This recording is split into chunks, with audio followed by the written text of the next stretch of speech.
존경하는 최현일 의원님 질의해 주시기 바랍니다. 네, 영등포 갑 최현일 의원입니다. 후보자님 총리 지명 축하드립니다. 감사합니다. 저는 이번 청문회 과정을 지켜보면서 그 후보자를 향해 수많은 어떤 흠집내기, 비난, 음해를 지켜봤습니다.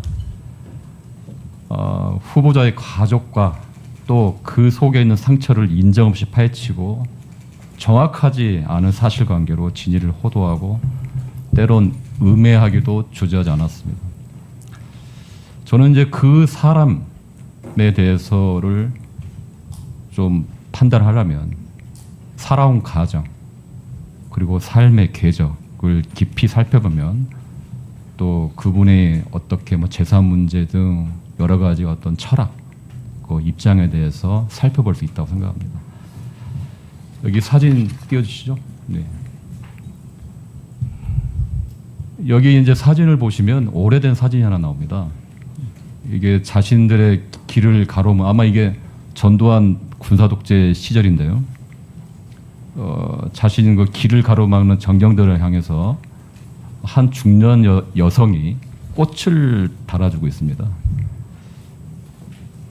후보자님, 이 사진 속의 인물이 누군지 아십니까? 저희 어머니입니다. 예. 그렇죠. 그 당시 학생운동으로 여러 가지 풍파에 있었던 대학생 김민석, 정치인 김민석, 지금의 총리 후보자에 있게 한 김민석 어머니 김춘옥 여사입니다. 그때 이제 후보자에 대해서 어머니께서 그때 대학 시절 학생운동으로 옥고를 치렀을 때 이런 말을 했습니다. 말없이 가족과 모두를 감당하고 지켜주신 분이라고 이제 어머니에 대해서 설명했는데 아들 김민석을 향해서 너무 일찍 피어버린 탓에 행여 누가 꺾을까, 누가 짓밟을까 서글프고 불안해했다라고 어머니께서 아들에 대한 애틋한 그리고 애절한 표현을 했습니다. 후보님이 생각하시기에 어머니는 어떤 분이신가요? 이제 95이 되셨는데요. 평범한 주부셨고 제가 학생회장이 되면서 구속이 되자 다른 모든 어머니들이 그렇듯이 그 아들을 응원하는 마음으로 뛰어다니시다가 구속학생 학부모 협의회 민주화운동 가족협의 그 민가협이라고 불러지는 그 두 단체의 초대 회장이 되셨고 우리 박종철 열사 부모님들을 만나서 박종철 열사 관련한 일들을 처음에 세상에 알리도록 그렇게 하신 분이십니다. 그래서 원래는 평범한 어머니셨는데 시대의 흐름 속에서 그냥 그렇게 활동을 하시고 저 사진은 제가 기억하기로는 87년 6월에 전경들에게 꽃을 달아주시던 그 사진으로 저는 그때 감옥에 있었기 때문에 나중에 들었습니다. 그 어머님 김춘호 여사님 같은 경우는 이제 아까 정경들한테 아들 김민석처럼 생각해서 꽃을 달아줬다고 봅니다. 그래서 어머님은 우리나라 그 민주화 운동의 산 증인이고요.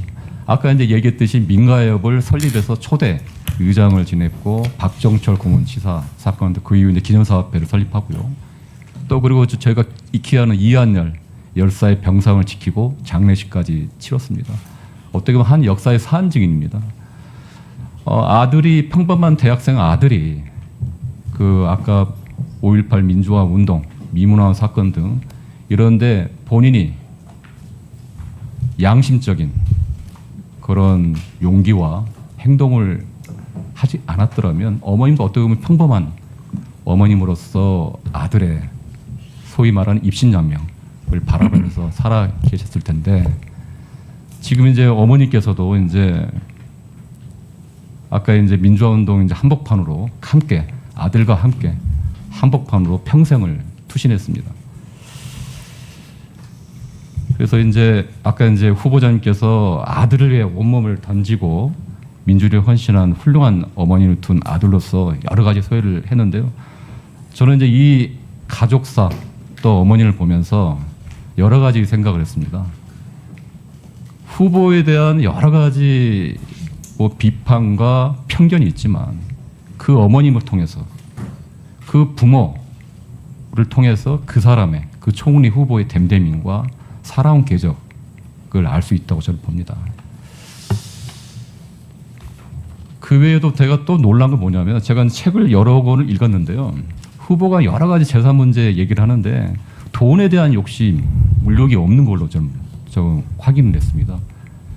예전에 보니까 15대, 16대 국회의원 지난 시절에 외국에서 초청한 경우를 제외하고는 국외 차원의 외국 출장을 한 번도 가지 않았는데 사실인가요? 뭐 그게 꼭 특별히 의미가 있는 건 아닌데 개인적으로 뭐 그때는 그랬습니다.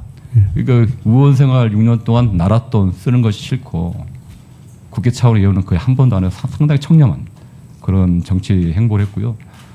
또 하나 놀란 게 1999년도에 상당히 파격적으로 신사복 광고 거의 그 당시 모델료로 2억 원을 받았는데 이거를 바로 결식아동 지원과 북한아동 결핵 지원에 다 기부했더라고요. 그거 간단하게 내용 좀 설명해 주실까요? 뭐 저 자세히 말씀드릴 건 아닌 것 같습니다. 예. 그냥 그런 일이 있었습니다. 예. 네, 그래서 예. 그런 일이 있었고요. 또 학생 시절 민주화 운동 하고 나서 투옥되고 나면 보상금을 받습니다. 민주화 보상금. 이것도 신청하지 않았죠? 예, 그 부분은 이번 대선 때 보니까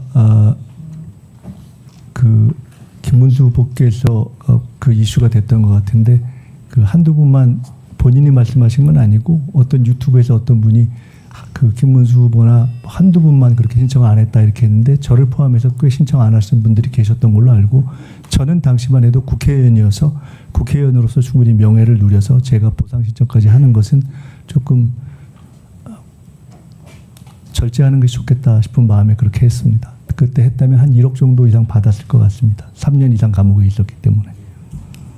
그 후보께서 이제 여러 가지 좋은 정치, 현금 장관이 입에 담기도 힘든 일을 하는데 지금까지 봤던 후보자의 살아온 삶의 궤적, 후보 10년을 봤을 때는 전혀 그렇게 재단을 해서 특히 훌륭한 어머님의 숭고한 사명을 갖기를 올곧게 후보는 삼았고요.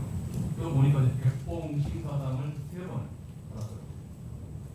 그래서 후보는 돈에 대해서 상당히 결격적인 경계심을 갖고 살아왔어요. 그래서 여러 가지 어떤 재산이나 금전에 대한 어떤 지적이나 이런 거는 상당히 오래전 편견이다. 네, 최현일 의원님 수고하셨습니다. 예, 다음은 존경하는 한정혜 의원님 질의해 주시기 바랍니다.